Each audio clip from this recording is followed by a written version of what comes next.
موافق اللي احنا نذيع عشان احنا برنامج. ماشي. ازيك يا حاج؟ عامل ايه؟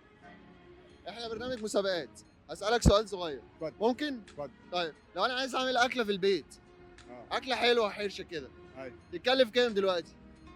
يعني اكل ايه؟ يعني اكل يعني اكله فيها فراخ، اكله انت بتحبها مثلا، بتحب تاكل ايه مثلا؟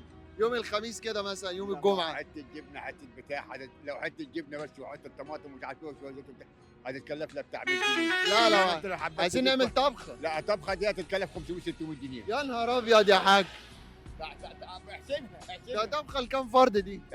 لا دي بالنسبه لنا احنا عشان كتار شويه. ما شاء الله. ايوه.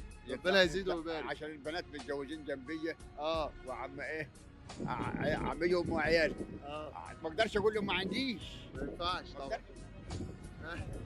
الله يبارك فيك، الله يبارك فيك. يعني انت الطبخه بالنسبه لك عشان البنات ما ينفعش، ما تعرفش تاكل من غيرهم. لا عمي هم مين؟ اه بعيالي بصر حواليا. حواليك كلهم. ايوه وانا ابوهم. ربنا يخليك ليه. ما ينفعش اقول لهم ما عنديش. لا طبعا والعيل اللي يقول لي عايش 5 جنيه جدي ما اقدرش اقول لهم عايش. ما ينفعش. ما اقدرش، لا ما اقدرش. طب صلي على النبي يا حاج. على اساس الغدوه اللي جايه انت والعيال على حسابنا، انت كسبتها معانا دلوقتي. الله يستر. موافق؟ الله يستر. ماشي.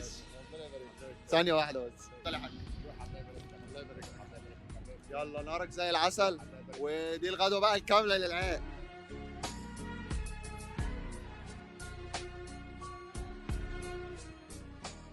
عايز حاجه؟ الله يبارك فيك. ربنا يسترك توصل طريقك اهو. ربنا يخليك يا وانت حاج. بنت يستر عرضك حبيبي. موافق اللي احنا نذيع عشان احنا برنامج. أوه. ماشي.